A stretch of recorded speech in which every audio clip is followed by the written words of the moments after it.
নাহমাদুহু ওয়া নুসাল্লি আলা রাসূলিহিল কারীম, আম্মা বাদ। যাকাত ইসলামের একটা স্তম্ভ।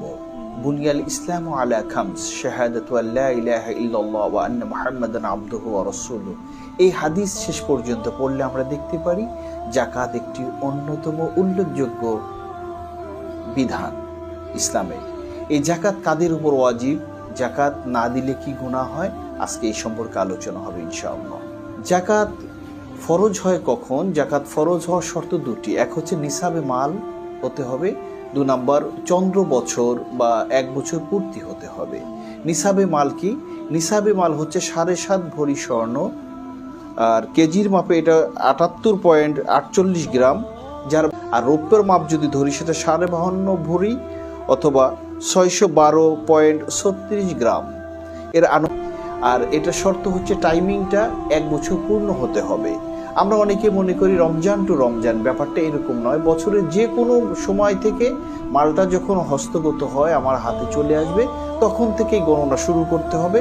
পরবর্তী বছর এই সময় পর্যন্ত মালটা পৌঁছালে তখন তার উপর যাকাত ফরজ হয়ে যায়। এখন প্রশ্ন হচ্ছে, বছরের শুরু আমি যখন গণনা করেছি তখন আমার কাছে মাল ছিল, মাঝে 2 মাস পরে মাল মোটেও ছিল না, আবার আগামী বছর এই টাইমে আবার মালটা হাতে চলে আসলো বা সমপরিমাণ মালের আমি অধিকারী হলাম, তখন কিন্তু যাকাত দিতে হবে। আবার উল্টাটাও দেখা যায় যে এখন মাল আছে, এরপর সারা বছর মাল নেই, তাহলে আর দিতে হবে না।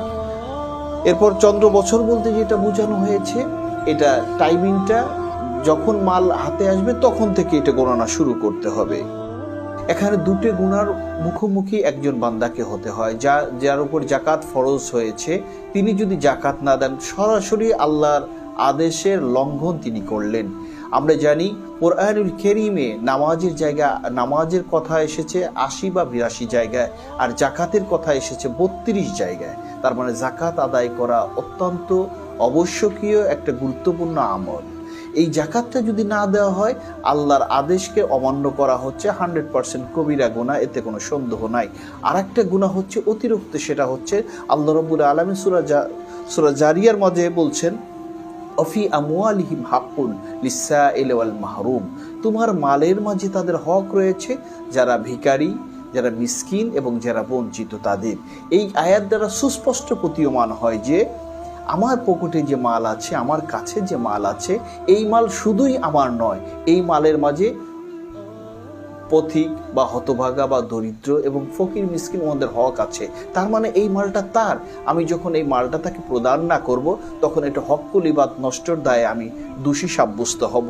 আর এই ব্যাপারে ভয়ঙ্কর হুঁশিয়ারি ইসলাম দিয়ে দিয়েছে।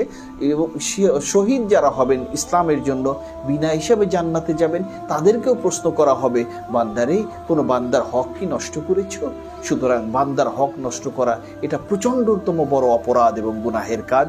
যাকাত না দিলে প্রথমত আল্লাহর আদেশের অমান্য করা হচ্ছে, দ্বিতীয়ত বান্দার হক নষ্ট করা হচ্ছে।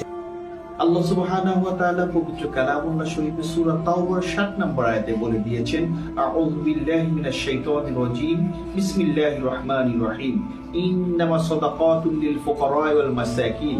এখানে সাদাকাত বলতে যাকাতকে বোঝানো হয়েছে। যাকাত পাবে তারা ফকির এবং মিসকিন। 3 নম্বর হচ্ছে আমিলিন, যারা যাকাত আদায়কারী কর্মচারী, এটা রাষ্ট্রীয় হোক বা যেভাবেই হোক। ওয়াল আমিলিনা আলাইহা, যারা যাকাত আদায়ের কাজে নিয়োজিত আছে।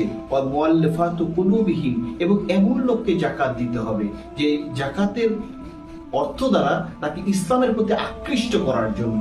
যেমন হতে পারে মুসলিম, হতে পারে হতদরিদ্র মুসলিম।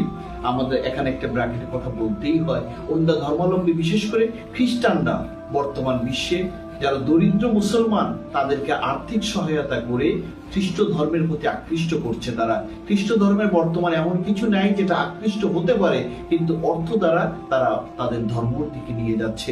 আল্লাহ রাব্বুল আলামিন এই বিধানটা রেখেছেন অনেক আগে থেকেই, কিন্তু আমরা মুসলিম জাতি অনেক নীরব হয়ে আছি, চুপচাপ বসে আছি।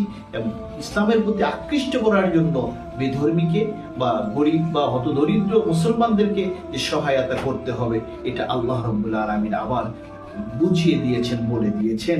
এরপরে আসছে অফির রিকাব, দাসত্ব বা দাস মুক্তি। বর্তমান বিশ্বে দাস নেই, কিন্তু হতদরিদ্র মানুষের অভাব নেই। এখন এই রেকাব বলতে যেটা দাস প্রথাই যেহেতু নাই, সেটা দিতে পারছি না আমরা, কিন্তু আল্লাহর বিধানে এটা রয়েছে। এরপর গরিবিন, ঋণগ্রস্ত ব্যক্তি, ঋণের যন্ত্রণায় জর্জরিত হয়ে অনেক মানুষ দেখা যাচ্ছে ঋণের প্রচন্ড, ক্ষুদ্র ঋণ, মাইক্রো ঋণ, তারপর হ্যান্ড লোন, এই সমস্ত কারণে অতিষ্ঠ হয়ে মানুষ আত্মহত্যা পর্যন্ত করছে। সুতরাং একটা সামাজিক মহামারী, এই মহামারী দূর করার জন্য ঋণগ্রস্ত ব্যক্তিকে যাকাতের অর্থ প্রদান করা যেতে পারে। অফি সাবিলিল্লাহ, যারা আল্লাহর রাহে জিহাদ করছে, আল্লাহ রাব্বুল আলামিন বলছেন ওমা লাকুম লা তুকাতিলুনা ফি সাবিলিল্লাহ ওয়াল মুস্তাদআফিনা মিনার রিজালি ওয়ান নিসাই ওয়াল ওয়ালদান। যে কথা আল্লাহ বলছেন, কি হলো, কেন তোমরা আল্লাহর রাহে জিহাদ করছো না? ও তোমরা কি শুনতে পাচ্ছ না?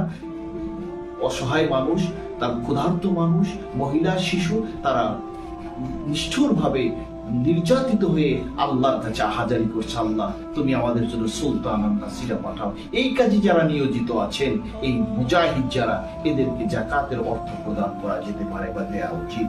আর ইবনে সাবিল, পথিক বা মুসাফির, এখন আমরা যারা তথাকথিত রুচিশীল, তথাকথিত শিক্ষিত, এরা বলতে চাই যে আগের যুগে মুসাফির বলতে ঘোড়ায় চড়ে 7 দিন 10 দিন যেত, রুটি খেয়ে নিয়ে যেত। এখনকার যুগে তো মানুষ বিমানে চলাফেরা করে, বিপদে পড়লে মোবাইলে ফোন করা যায়, বিকাশ, ডাচ বাংলা, এম ক্যাশ বা বিভিন্ন সেলফোন, বিভিন্ন ভাবে টাকা পয়সা নেওয়া যায়। তাহলে এটা কেন? এটা অনেক সময় আছে ফোনটাও কাছে না থাকতে পারে। এই বিপদের কথা চিন্তা করেই আল্লাহ রাব্বুল আলামিন যে পথিক যারা, তাদের প্রতি ইহসান করেছেন। এই 8টা খাত আমরা পেলাম ফারিদাতাম মিনাল্লাহ, এটা আল্লাহর পক্ষ থেকে বিধান করা হয়েছে, ফরজ করা হয়েছে। আল্লাহু আলিমুল হাকিম, আল্লাহ হচ্ছে সর্বজ্ঞানী এবং সর্বপ্রজ্ঞাময়। আমরা অনেকে দান সদকা করে থাকি কল্যাণের উদ্দেশ্যে, সওয়াবের উদ্দেশ্যে। এই সওয়াবের উদ্দেশ্যে জাকাত দেওয়াতে যদি এক মনে করি, তাহলে অনেকাংশই ভুল হবে। কারণ সাদাকা হচ্ছে আপনার ঐচ্ছিক বিষয়, আর জাকাত হচ্ছে ফরদিয়াতের বিষয়। জাকাত আল্লাহ কর্তৃক নির্ধারিত এবং এটা গরিব মিসকিনের অধিকার। অফি আমওয়ালিহিম হাক্কুন লিসাইল ওয়াল মাহরুম, গরিব দুঃখীর হক রয়েছে আপনার সম্পদে, এই সম্পদটা তাদের বুঝিয়ে দিবেন। তাই এই জাকাত কোথায় দেয়া যাবে না? মসজিদে দেওয়া যাবে না, কারণ মসজিদে ধনী গরিব, ছোট বড়, বাদশা, রাজা প্রজা সবাই নামাজ পড়তে আসে। এই জন্য মসজিদে জাকাতের অর্থ প্রদান করা যাবে না। এটা মসজিদ উন্নয়ন কল্পে হোক, রিপেয়ারিং হোক, জায়গা কেনার জন্য হোক, বিল্ডিং নির্মাণ, কোনো কাজেই জাকাতের অর্থ মসজিদে দেয়া যাবে না। অনুরূপভাবে মাদ্রাসায়ও দেওয়া যাবে না। তবে হ্যাঁ, সেই মাদ্রাসায় যদি লিল্লাহ খানা থাকে, এতিম সন্তানরা লেখাপড়া করে, দিনী শিক্ষিত হতে যাচ্ছে, সেই এমন প্রতিষ্ঠান যদি হয়, সেই লিল্লা বোর্ডিংয়ে বা এতিমদের উদ্দেশ্যে জাকাত দেয়া যেতে পারে। কিন্তু শুধু মাদ্রাসা যদি হয়, সেখানে জাকাত দেয়া যাবে না। এরপর রাস্তা নির্মাণের ব্যাপারে একই কথা, সেখানে জাকাত দেয়া যাবে না, কারণ সর্বজন সেটাকে ব্যবহার করে, আর জাকাত পায় শুধু গরিবরা। এরপর বেওয়ারিশ লাশের ক্ষেত্রে যে কথা হচ্ছে, বেওয়ারিশ কোনো লাশ যদি পাওয়া যায়, এই লাশটা ধনীর না গরিবের, কোন শ্রেণীর লোকের, সমাজের লোকজন যদি না জানে, জাকাতের অর্থ যদি সেখানে ব্যয় করা হয়, তাহলে জাকাত হবে না। তবে মানবিক কারণে তার দাফন কাফন করা এলাকাবাসীর নৈতিক দায়িত্ব হয়ে যায়।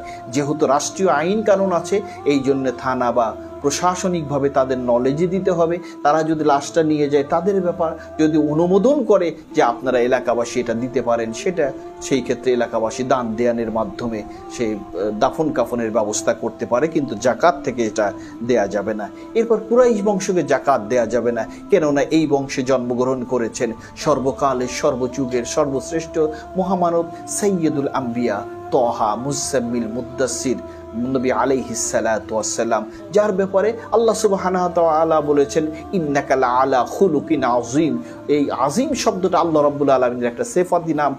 এই সিফাতি নামটাই, আজিম শব্দটা আল্লাহ রাব্বুল আলামিন তার হাবিবকে উপহার দিয়েছেন। এই হাবিবের মর্যাদার কারণে, রাসূলের মর্যাদার কারণে কুরাইশ বংশে জাকাত দেয়া যাবে না। এরপর আপন মা বাবাকে জাকাত দেয়া যাবে না, আপন সন্তানকে জাকাত দেয়া যাবে না। এখন বিষয় হচ্ছে আপন সন্তান এবং মা বাবার ভরণ পোষণ করার দায়িত্ব, খাদ্য, বস্ত্র, বাসস্থান, চিকিৎসা, এইগুলো দেওয়ার নৈতিক দায়িত্ব সন্তানের উপরে। সন্তান এই কারণেই দিবে, কিন্তু জাকাত হিসাবে দিবে। এটা ইসলাম মা বাবা এবং সন্তানকে ছোট করুক, এটা ইসলাম কখনোই সাপোর্ট করে না। এই জন্য তাদেরকে জাকাত দেওয়ার প্রতি নিরুৎসাহিত করা হয়েছে, নাজায়েজ করা হয়েছে। আল্লাহ রাব্বুল আলামিন বলছে তুমি খরচ করো তোমার নিকটবর্তীদের, তারপর তোমার নিজের জন্য। এই জন্য ভাই বোনের ক্ষেত্রেও দায়িত্ব পালন করতে হবে, জাকাত দেয়া যাবে না। আল্লাহ রাব্বুল আলামিন আমাদের মানার এবং বুঝার তৌফিক দান করুন, আমিন।